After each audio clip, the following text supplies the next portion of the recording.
It's more than a decade since a US-led invasion of Afghanistan. Its declared aim was to establish security in the region. Well, that hasn't happened. And after countless deaths, British forces are still there, officially for another 2 years. But many are set to remain there well after the announced departure date of 2014. The question is, why? Hello and welcome to A Simple Question with me, Phil Rees. In today's show, is it time for the Ministry of Defence here behind me to announce the immediate and complete withdrawal of British forces from Afghanistan? Or is there another reason to maintain a military presence in the region? Well, before we find out what the public thinks here on the streets of London, here's a short video clip. It was 1 month after the attacks on the World Trade Center that US planes began to bomb Afghanistan. The Taliban had refused to hand over Osama bin Laden to US authorities, and Operation Enduring Freedom was launched. By November 2001, the Taliban had fled from Kabul and, along with Al-Qaeda fighters, crossed over the border into Pakistan. In December, a new Afghan government under Hamid Karzai was installed by Western powers during a conference in Bonn. But the Taliban had not been defeated. Camps were established along the border with Pakistan by Al-Qaeda and Taliban fighters to train new recruits in guerrilla warfare and tactics. By 2006, there was a sharp increase in attacks on foreign forces as the Taliban used improvised explosives and suicide bombers, particularly after NATO took command of the foreign forces. At a conference on Afghanistan in London in 2010, President Karzai said he planned talks with the Taliban. He called on the group's leadership to take part in Loya Jirga, or tribal conference, to initiate peace talks. But rather than usher in peace, these steps have resulted in an intensification of bombings and killings. After the death of Osama bin Laden in May 2011, insurgents assassinated several prominent pro-government Afghan leaders. While the end of 2014 has been given as the timeline for Western combat troops to withdraw from Afghanistan, that date now appears less certain. Karzai persuaded tribal elders to negotiate a 10-year strategic partnership with the United States. Britain has been vague about keeping any troops in Afghanistan after 2015, but Afghan generals say a large number of troops will be needed to support the Afghan army for many years. Meanwhile, British troops are still dying in Afghanistan, and the suffering of the bulk of the Afghan people has only increased. A Simple Question is a show that finds out what the public thinks here on the streets of London. I began today by asking why British forces are still in Afghanistan. Why is the war taking so long? And also, who exactly is Britain's enemy? Well, they've been there for the last 10 years. They don't want to leave with a broken country. They don't want to leave as a defeated army. They want to go with prestige and honour. Well, I think they're there to complete the job they started with other countries 10 years ago. As far as I know, the job is going reasonably well, if such jobs can go well. Why are British troops in Afghanistan? I think it's almost got lost in the fog of time, really. I probably used to know. I'm not entirely convinced I do know now, to be honest. I think it's a part of the tradition of British imperialism. It's nothing to do with the spread of democracy. It's something to do with the fact that the British government still want to keep their imperialist hat on. Well, I think the British troops are in Afghanistan because of British support for the US mission in Afghanistan, and if you ask me, the Brits and the Americans all ought to go home. Why are British troops in Afghanistan, and why is the war taking so long? Well, I think it's to protect us from terrorism, and it's to really sort of go to Al-Qaeda and the areas in that part of the world where terrorists have been gathering and plotting to damage the West, in particular our country. I think it's probably something to do with the Taliban, and they're trying to protect the citizens against, obviously. But whether those citizens really want to be protected or not is another question. That's our point of view. I don't know how true it is. I'm not sure why they were there in the first place, really. It was a big reaction to a terrorist threat, I think, that probably wasn't it wasn't Afghanistan, it was people in Afghanistan possibly supported the terrorists, but to take it out on the country seemed a bit strong. So it saddens me that they were there in the first place, and why they're still there, I don't know. Who are British forces actually fighting in Afghanistan? For the people of Afghanistan, and for the sort of independent of the world, people like living sort of without any pressure or anything else. Basically, it's America, definitely, yeah. I think we have to follow America everywhere they go. If they start a war, like if they go and start in Iran, I believe that Britain is going to, England is going to follow. You could, I suppose, argue it's for the Afghan nation itself, although that's quite complicated. It's quite a divided country. Who are the British fighting then, in your view? You'd be hard put to say, wouldn't you? Unless you were out there. In the beginning, I thought it was for the Americans, because we are kind of pushed to go and kind of support George Bush. And now, if the British get out of there, and it looks like we are abandoning those people, and I think the British government should be more assertive and just leave it. Meant to be joint venture or something, meant to be protecting against Taliban. If it exactly worked, I don't know. You know, there's a lot of casualties, but I think the object was to fight Taliban. Differing views there on the streets of London. Well, let's now find out what our experts have to say. British troops went to Afghanistan in the end of 2001 as part of a US-led invasion in response to the attacks of September 11th. The goal at the time was to topple the Taliban regime. That goal was quickly achieved, but in the following years, the aims of the British mission in Afghanistan broadened. And now the official British goal is state building, that is to develop a more democratic and more stable Afghanistan. State building is a very and extremely difficult task, and it requires time, above all in countries like Afghanistan, ravaged by more than 30 years of war. British troops are fighting tenacious insurgency, which relies heavily on guerrilla tactic warfare, asymmetric warfare.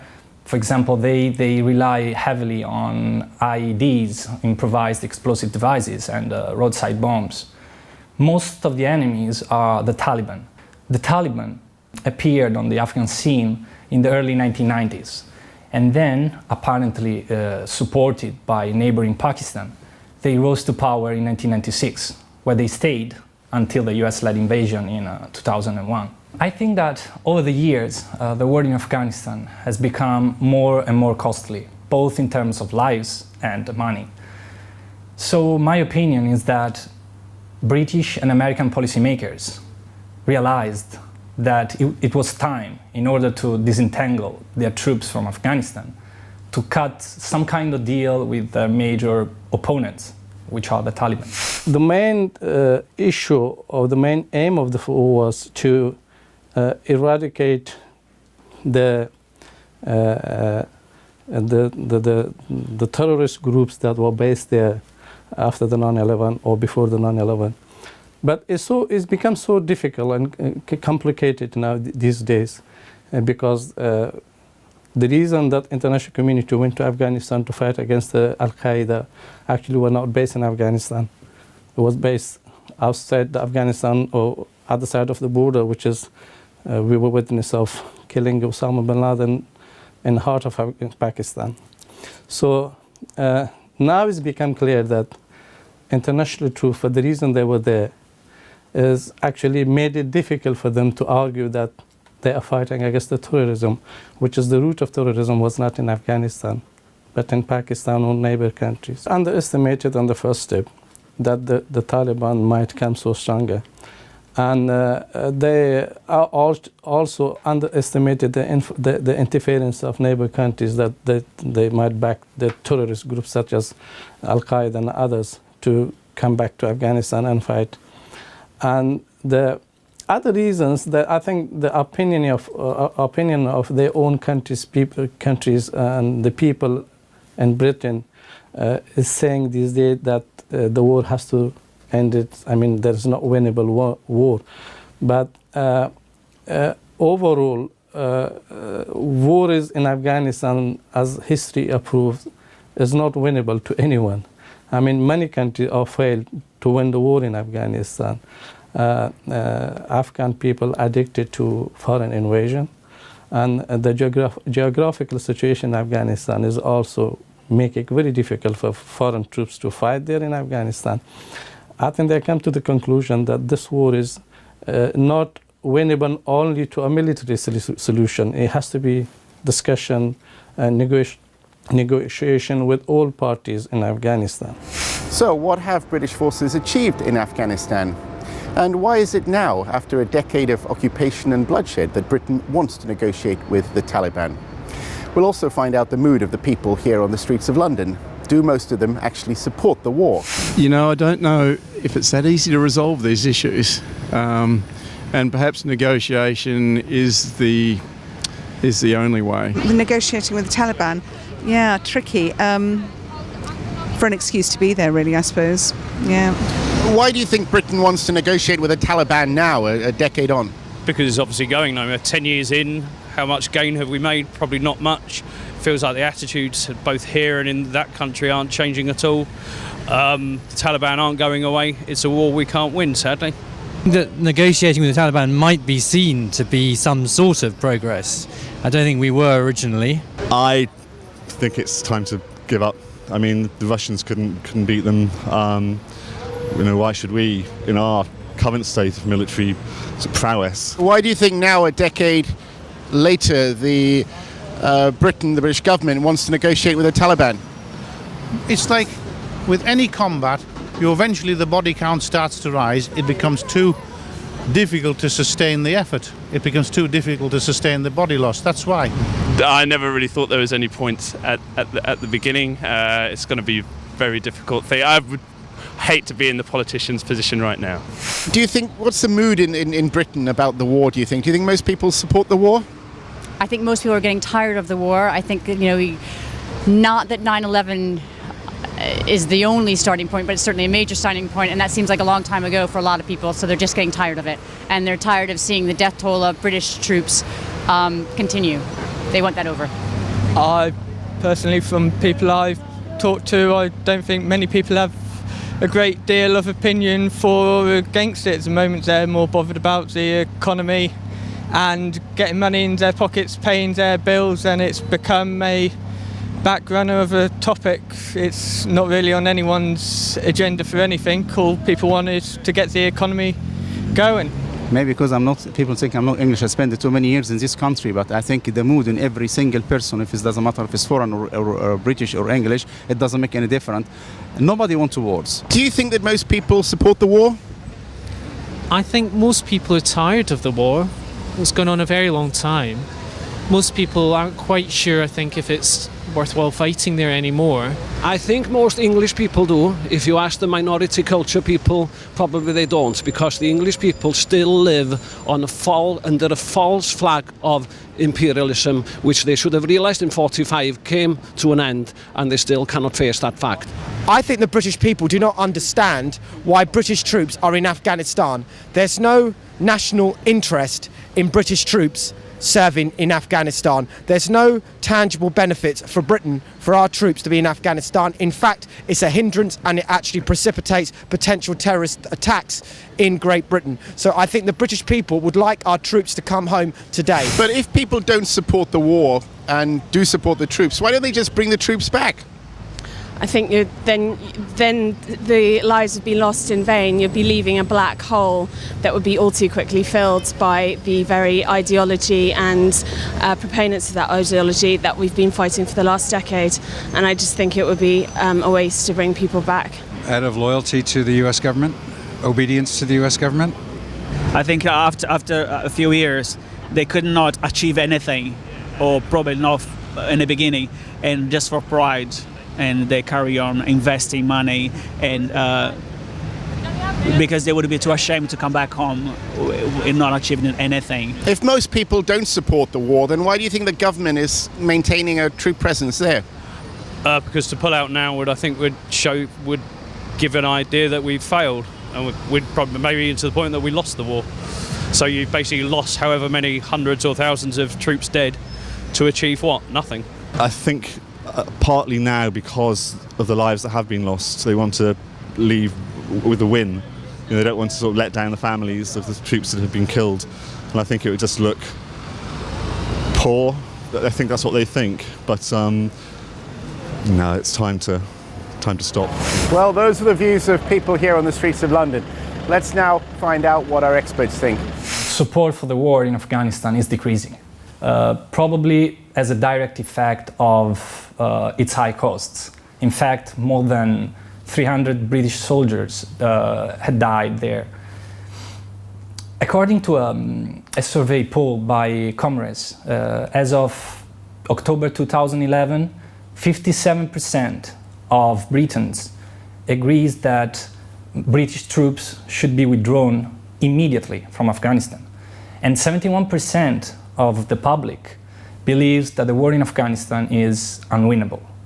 So I think that's the general mood in the UK. I think that public dislike for long and difficult wars is nothing new. Governments have simply to deal with it.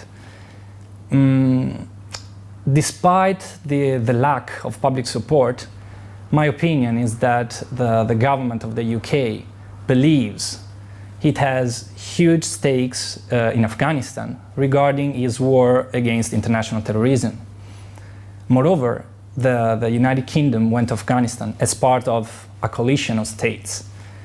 Therefore, a unilateral withdrawal may well cause frictions, dangerous ones, among NATO allies. I think that as of today, a hasty and complete withdrawal of British and other international troops may well result in Afghanistan becoming a failed state. Let's say another Somalia or another Yemen. I think that British troops will have to withdraw eventually.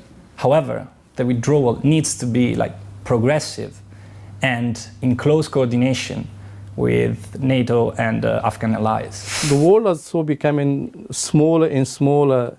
Things are happening in one country is absolutely affecting other countries. I think whatever is happening in Afghanistan in regard to the terrorism issues or other security issues is absolutely affecting now this day in Britain as well. And they are definitely for their own interests, not only for the interests of the people of Afghanistan. And the people, I think, understand that the British is not there to serve or help only the Afghan people to live in peaceful life. I think they are there just because to make their own city and road and streets secure and clear of violence. I think there's a fear of some sort of problems within the people of Afghanistan, despite everyone wants to international community to leave. But there is a fear of violence and escalation and violence after the international community might leave in 2014. But the first invasion of Afghanistan was a mistake, and if they leave now without any proper government in Afghanistan, proper army and police in Afghanistan, will also be a mistake, because there will be chaos and will be again war in the streets, and is going to be ethnic groups fighting against each other, and there's going to be a very high price to pay that. As they made the same mistake after the Russians left Afghanistan, they forgot Afghanistan for a while after being invaded by terrorist groups such as Al-Qaeda. So if they make the same mistake again, I think there will be a very heavy price to pay again. So they went first there, they made a mistake to win first and invade Afghanistan, and they will make a mistake again if they leave it without a very strong government and army to protect their sovereignty and protect their borders and secure their own country. Afghanistan has been a graveyard for invading armies for centuries, from Alexander the Great to the Soviet Union. And Britain has been humiliated 3 times when it tried to subjugate Afghan tribesmen in the 19th and early 20th centuries. So, can the West win the war now? And what would happen if British forces simply packed up and came home? Well, let's find out what the public thinks. No war is a winning war. At the end of the day, we've lost from day one, and the question is, what will be the aftermath for the next generation of Afghani people?